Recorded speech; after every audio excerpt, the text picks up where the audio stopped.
എല്ലാവരും പൂവൊക്കെ ഇട്ട് കഴിഞ്ഞോ കൂടാൻ തുടങ്ങിയോ എന്താക്കുന്ന എല്ലാവരും ഒരു കണ്ണൂർ സ്റ്റൈലിൽ വർത്തനം പറഞ്ഞ കേട്ടോ. അപ്പൊ അന്നൂസ് കിച്ചൺ സ്റ്റോറീസിന്റെ പുതിയ വീഡിയോയിലേക്ക് എല്ലാവർക്കും സ്വാഗതം.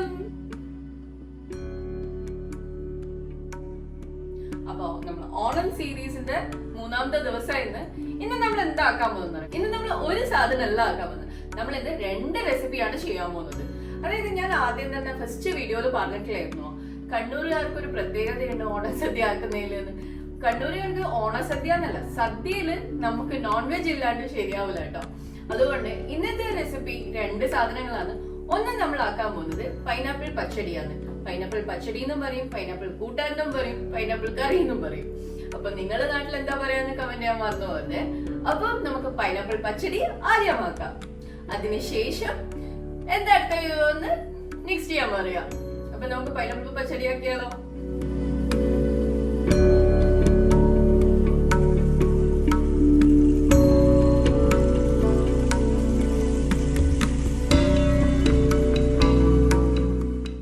നമ്മൾ പൈനാപ്പിൾ പച്ചടിയാക്കാൻ വേണ്ടി ഞാൻ ആദ്യം തന്നെ ഒരു പൈനാപ്പിൾ ഫുള്ളായിട്ട് എടുത്തിട്ടുണ്ട്. ഇനി നമുക്ക് ഇതിന്റെ തോലൊക്കെ കളഞ്ഞ് കട്ട് ചെയ്ത് വൃത്തിയാക്കി ആ കറുപ്പൊക്കെ റൗണ്ടിലുള്ളതൊക്കെ കളഞ്ഞിട്ട് ചെറിയ പീസസ് ആയിട്ട് കട്ട് ചെയ്തിട്ട് നമുക്കൊരു ബൗളിലേക്ക് മാറ്റി വെക്കാം. ഇതുപോലെ കേട്ടോ ഞാൻ സൈഡിലേക്ക് മാറ്റി വെച്ചിട്ടുള്ളത്. ഞാൻ ഇങ്ങനെ വലിയ പീസും എടുത്തില്ല, ചെറിയ പീസും എല്ലാം എടുത്തിട്ടുള്ളത്. ഞാനൊരു മീഡിയം സൈസ് ആണ് കട്ട് ചെയ്തിട്ടുള്ളത്. നിങ്ങൾക്ക് ഇതിലും ചെറുതാക്കാം, അല്ലെങ്കിൽ ഇതിലും വലുത് വഴിക്ക് നിങ്ങൾക്ക് ആക്കാം.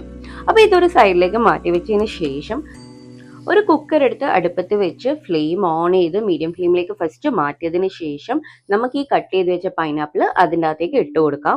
ഇട്ട് കൊടുത്തിട്ട് മുങ്ങിക്കിടക്കാൻ പാകത്തിന് വെള്ളം ഒഴിച്ചു കൊടുക്കാം. വെള്ളത്തിൻ്റെ ക്വാണ്ടിറ്റി ഞാൻ പറയുന്നില്ല.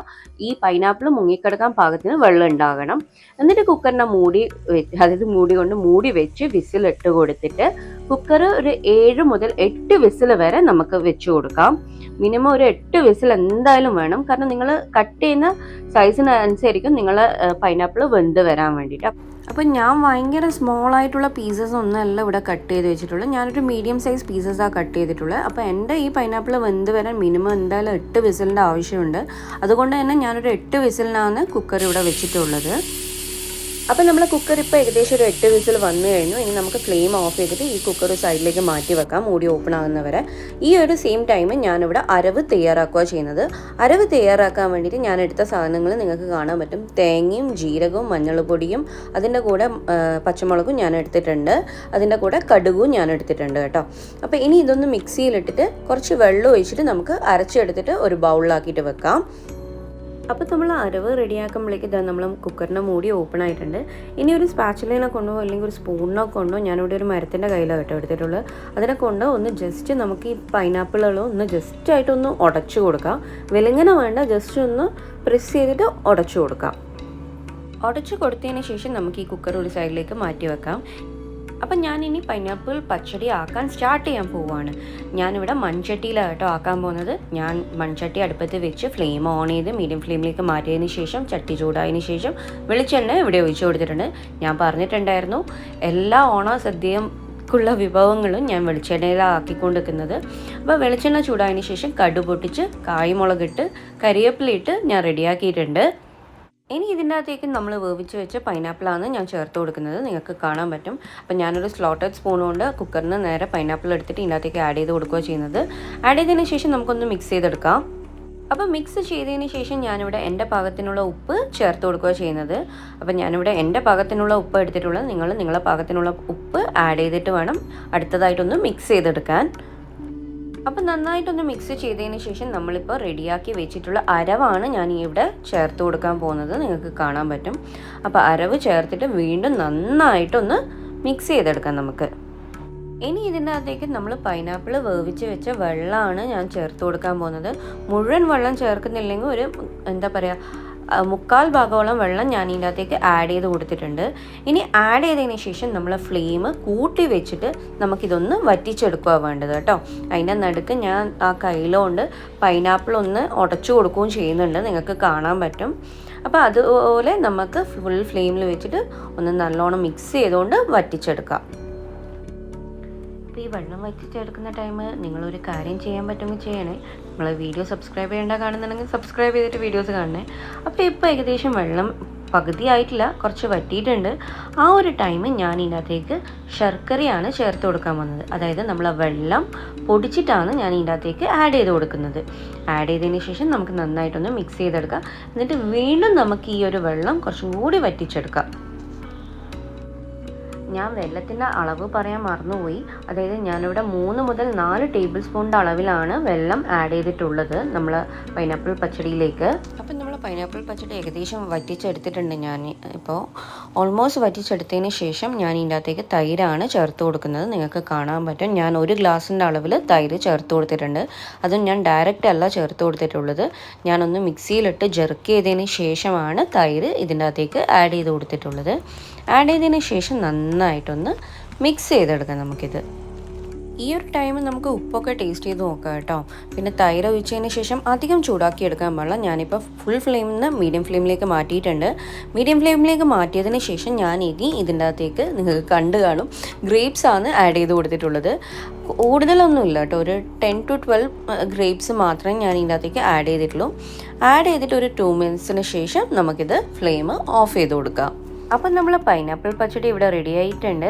അപ്പം ഞാൻ ഫ്ലെയിം ഓഫ് ചെയ്തതിന് ശേഷം കുറച്ച് വെളിച്ചെണ്ണ, അതായത് 2 ടേബിൾ സ്പൂണിൻ്റെ അളവിൽ വെളിച്ചെണ്ണ ഒന്ന് മേലെ ജസ്റ്റ് ഒന്ന് ഒഴിച്ചു കൊടുക്കുന്നുണ്ട്. ഇത് ഓപ്ഷണലാണ് കേട്ടോ. ഇനി നമുക്കൊരു സെർവിങ് പ്ലേറ്റിലേക്ക് വെച്ച് കൊടുക്കാം, അല്ലെങ്കിൽ ഡയറക്റ്റ് നിങ്ങൾക്ക് ഇലയില വിളമ്പുന്നുണ്ടെങ്കിൽ ഇലയിൽ വിളമ്പിയിട്ട് കഴിക്കാം കേട്ടോ.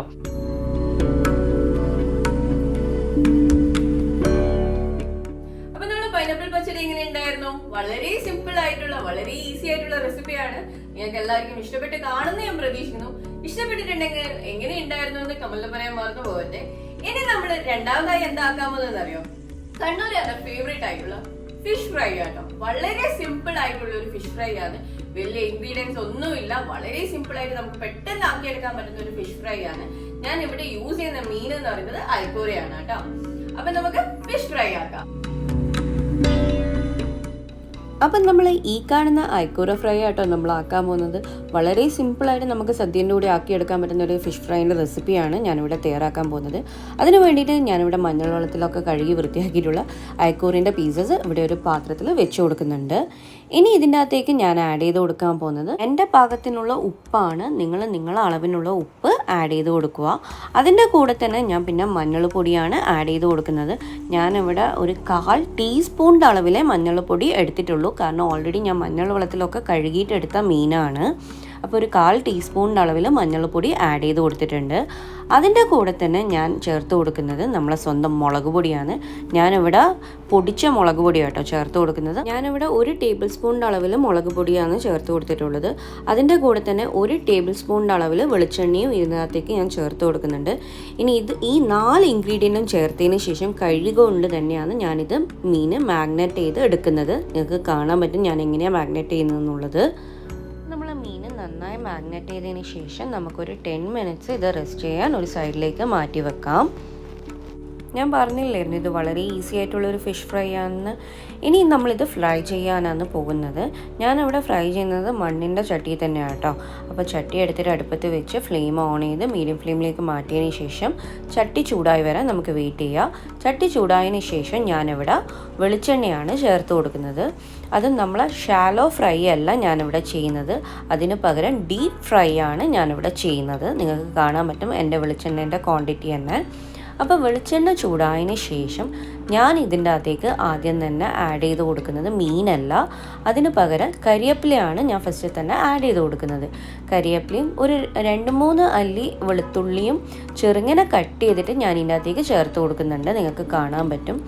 അതിന് ശേഷമാണ് ഞാൻ ഇതിൻ്റെ അകത്തേക്ക് മീൻ ഓരോരോ പീസസ് ആയിട്ട് ആഡ് ചെയ്ത് കൊടുക്കുന്നത്. ഈ മീൻ എണ്ണയിലേക്ക് ആഡ് ചെയ്യുന്ന സമയം ഒരു കാര്യം ഒരിക്കൽ കൂടി ഞാൻ ഓർമ്മിപ്പിക്കുവാണ്. നിങ്ങൾ അഥവാ നമ്മളെ ചാനൽ സബ്സ്ക്രൈബ് ചെയ്യേണ്ട കാണുന്നുണ്ടെങ്കിൽ ഒന്ന് സബ്സ്ക്രൈബ് ചെയ്തിട്ട് വീഡിയോസ് കാണണേ. അപ്പോൾ മീനെല്ലാം എണ്ണയിലേക്ക് വെച്ചതിന് ശേഷം ഇനി ഞാൻ ഇതിൻ്റെ മേലേക്ക് കരിവേപ്പിലയാണ് ഇട്ട് കൊടുക്കുന്നത്. ഞാനിവിടെ 2 തണ്ടിൻ്റെ അളവിൽ കരിവേപ്പില ഇട്ട് കൊടുക്കുന്നുണ്ട്. അപ്പോൾ കരിവേപ്പില ഇട്ടതിന് ശേഷം ഞാനിവിടെ വെളുത്തുള്ളിയും കൂടി ചേർത്ത് കൊടുക്കുന്നുണ്ട്. വെളുത്തുള്ളി നിങ്ങൾക്ക് മുഴുവനായിട്ട് ഇട്ട് കൊടുക്കുക, അല്ലെങ്കിൽ കട്ട് ചെയ്തിട്ട് ഇട്ട് കൊടുക്കുക, അല്ലെങ്കിൽ ചതച്ചിട്ടായാലും ഇട്ട് കൊടുക്കാം. നിങ്ങളൊന്ന് ട്രൈ ചെയ്ത് നോക്കൂ. വേറെ ഒരു എക്സ്ട്രാ മസാല പാക്കറ്റ്സിലുള്ള മസാലാസ് ഒന്നും ആഡ് ചെയ്യാണ്ട് വെറും മഞ്ഞളും മുളകും ഉപ്പും പിന്നെ നമ്മൾ കരിവേപ്പിലയും വെളുത്തുള്ളിയും ഇട്ടിട്ടുള്ള ഒരു ഫിഷ് ഫ്രൈ അടിപൊളി ടേസ്റ്റ് ആട്ടോ. സമയമില്ലാത്ത സമയമാണെങ്കിൽ ഇതായിരിക്കും ഏറ്റവും ബെസ്റ്റായിട്ട് ആക്കാൻ പറ്റുന്ന ഫിഷ് ഫ്രൈൻ്റെ റെസിപ്പി. ഒന്ന് ട്രൈ ചെയ്ത് നോക്കിയിട്ട് എങ്ങനെയുണ്ടായിരുന്നു എന്ന് പറയണേ എന്നോട്. ഒരു 2 മിനിറ്റ്സിന് ശേഷം ഞാനൊരു ചട്ടുകത്തിനെ കൊണ്ട് ഒന്ന് ഓപ്പോസിറ്റ് സൈഡും കൂടി ഒന്ന് ഷാലോ ഫ്രൈ ആകാൻ വേണ്ടിയിട്ട് ടേൺ ചെയ്ത് കൊടുക്കുന്നുണ്ട്. ഷാലോ ഫ്രൈ അല്ല, ഡീപ്പ് ഫ്രൈ തന്നെയാണ്.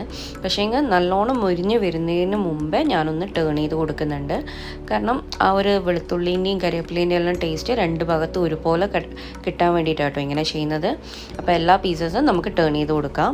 ടേൺ ചെയ്ത് കൊടുത്തിട്ട് ഒന്ന് നന്നായിട്ട് നല്ല ഡീപ്പ് ഫ്രൈ ആകുന്നവരെ വെയിറ്റ് ചെയ്യാം.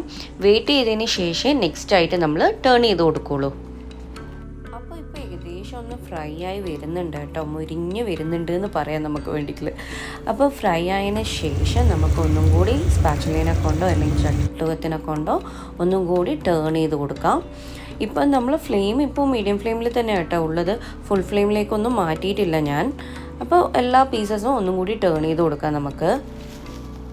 അപ്പോൾ എല്ലാ പീസസും ടേൺ ചെയ്തതിന് ശേഷം നമുക്ക് ഓപ്പോസിറ്റ് സൈഡും കൂടി ഫ്രൈ ആയി വരാൻ വെയിറ്റ് ചെയ്യാം.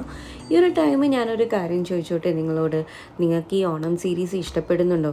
ഇഷ്ടപ്പെടുന്നുണ്ടെങ്കിൽ അതെന്നോട് കമൻറ്റിൽ പറയാൻ മറന്നു പോരുതേ. എങ്ങനെയുണ്ടെന്ന്, എന്തെങ്കിലും ഇമ്പ്രൂവ് ചെയ്യണമെന്നുണ്ടെങ്കിലും അതും കമൻറ്റിൽ ആഡ് ചെയ്യണേ. കാരണം ഫസ്റ്റ് ടൈമാണ് ഓണം സീരീസ് ഞാൻ ചെയ്യുന്നത്. അപ്പോൾ നിങ്ങൾക്ക് എല്ലാവർക്കും ഇഷ്ടപ്പെട്ട് കാണുമെന്ന് ഞാൻ പ്രതീക്ഷിക്കുന്നു. അപ്പോൾ നമ്മൾ ഫിഷ് ഇവിടെ ഫ്രൈ ആയി വന്നിട്ടുണ്ട്. ഇനി നമുക്ക് ഫ്ലെയിം ഓഫ് ചെയ്തിട്ട് ഒരു സെർവിങ് പ്ലേറ്റിലേക്ക് മാറ്റി കൊടുക്കാം. ഇതൊരു നല്ല ടേസ്റ്റി ആൻഡ് അടിപൊളിയായിട്ടുള്ള ക്രിസ്പി ആയിട്ടുള്ള ഫിഷ് ഫ്രൈൻ്റെ റെസിപ്പിയാണ്. നിങ്ങൾ എന്തായാലും ട്രൈ ചെയ്ത് നോക്കുമെന്ന് ഞാൻ പ്രതീക്ഷിക്കുന്നു. ട്രൈ ചെയ്തിട്ട് എങ്ങനെയുണ്ടായിരുന്നു എന്ന് പറയണേ. അപ്പോൾ എങ്ങനെയുണ്ടായിരുന്നു നമ്മുടെ ഫിഷ് ഫ്രൈൻ്റെ റെസിപ്പി? ഇതാകുമ്പോ പെട്ടെന്ന് നമുക്ക് ആക്കിയെടുക്കാൻ പറ്റൂലേ. പെട്ടെന്ന് കൂടുതൽ എന്താ പറയാ ഐറ്റംസും ഉണ്ടാവും നമ്മളെ സദ്യക്ക്.